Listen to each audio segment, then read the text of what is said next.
Hi guys, it's Sarah Nissen with sarahnissen.com coming to you today from lovely, sunny, and very warm San Diego. It is about 100 degrees out there today and nice and humid. I was going to make some crispy sunflower seeds, so I decided to hop on and show you how I do it. So because I want to make a recipe from my cookbook tomorrow that has sunflower seeds in it. The I can't remember what they're called, but sunflower seed bars with collagen and chocolate chips, the cookie dough bites. That's what they're called, collagen cookie dough bites. Can you turn that down a little bit, Zane? Zane's doing geometry on Dreambox right now. So you may hear that. But anyway, I am going to utilize, I'm going to turn this around, hold on. Okay, the light in here, there's the dog's Kong. The light is a little dark. I'm going to turn it back around so you don't have to see my kitchen mess. Okay, so what we have is just raw organic sunflower seeds and a beeping sound. I'm actually thawing out a lemon poppy seed muffin that we put in the freezer. That's not what we're making right now. I'm surprising him, so I'm whispering. So I'm going to use sunflower seeds, organic from Azure, as you can see, and I am let's see. I'm looking in my Nourishing Traditions book, and I'm including, so let's see. This is the sprouted, though. We're talking about soaking, so maybe this isn't even the right thing to do. Well, anyway, yeah, this is talking about sprouting. I don't want to sprout them. It says that they sprout in 12 to 18 hours, which is not what we want to do. You can actually eat them sprouted, but that's not what I'm trying to do. I'm trying to soak them. But anyway, you soak them in. It's really not precise. You take about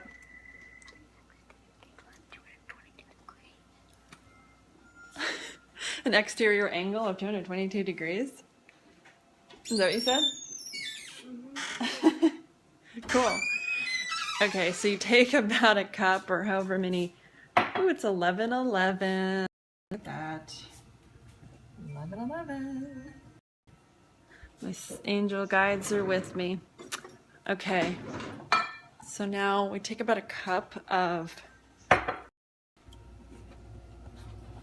That is not what to do. There you go. Take about a cup of the sunflower seeds. Really, you can do however many you want. I'm actually going to do like 3 cups. They get bigger, but I want to make a lot, so to prep them for eating. I'm going to do 3 cups. 3 cups of sunflower seeds. My hand is very big.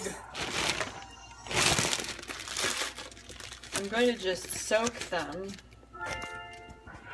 So, there they are. In a nice glass bowl. I love these Pyrex bowls. Got them on Amazon. They're fantastic. And then I'm going to put some water in there. I'm using spring water. I use Power Mountain water because it's really in the area. And it's room temperature because it's pretty warm in here, but you can warm it up a little bit if you need to. You should be using room temperature or slightly warm water, not hot. And we just want to cover them so that when they absorb water, they're going to be covered still overnight. So I'm going to soak them for about 12 or so hours, a little bit more than that maybe. And I'm going to use a little bit of salt in there, probably, let's say a teaspoon. For like 6 cups of water. This is a 2-cup cup. Alright, so that's enough water right there. Because there's plenty of water for them to get bigger. And then we'll put a little bit of salt. Put some salt. I have a bunch of different kinds of salt. Speaking of salt, that's probably another thing I could talk about. But this is Himalayan salt. I have this awesome salt bowl, whatever you call it.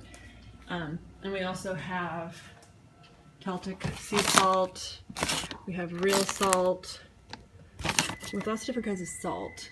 And I know there's debates on what kind of salt is good, and some people have said, oh my god, Himalayan salt is the most horrible thing in the world because it has mercury. I just rotate what kind of salt we use. Typically, I like sea salt versus whatever else kind of salt. You don't want refined salt that's white. The pink salt, this is not exactly sea salt, right? I guess it's from an old sea. I'm getting a measuring spoon right now so that what am I making right now? I'm soaking nuts and seeds, basically. So I'm just putting some salt. Putting about a teaspoon of salt in with like 6 cups of water and 3 cups of whatever these are called, sunflower seeds. And then stir it up so the salt dissolves. And that's it, literally. And then we just cover it. That's why I love these bowls, because it has a lid that you can just cover it and set it on the counter. It's fantastic. Pyrex. I love them. Then we just let it sit on the counter for sunflower seeds. You want 12 hours at least, I think. And why we're doing this is it is deactivating the natural chemicals in the seeds that keep them preserved so that they can grow into a plant. However, they also keep us from digesting them well. So in order to activate them and remove some of those chemicals, we soak them. That's basically the gist of that. And then it makes them much more digestible, and it removes any anti-nutrients in them that are keeping us from digesting them. So that's why we soak them first, sprout them, and get them ready.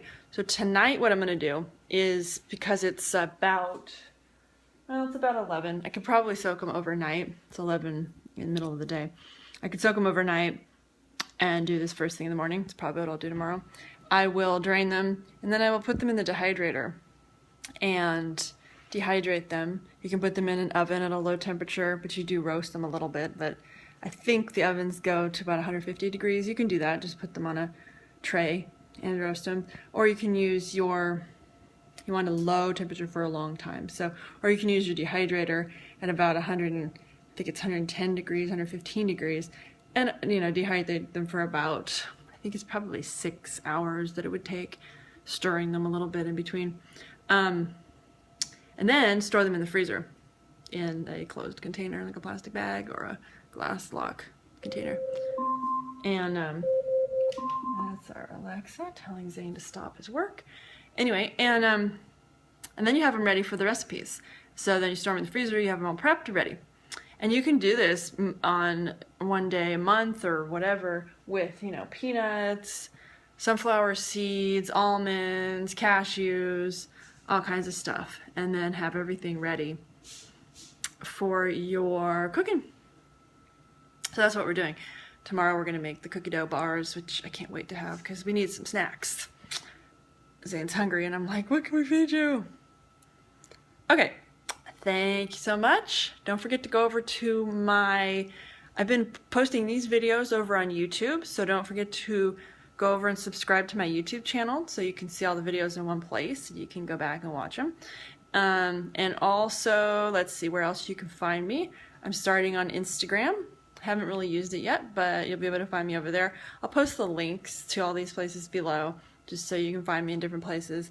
I'm, of course, on Facebook. And then there's the Facebook group, the Real Food Academy, the Real Food Free Academy. And feel free to join that group. We're going to have live challenges in there, weekly. I think we're going to do like a breakfast challenge to get you eating real food breakfast.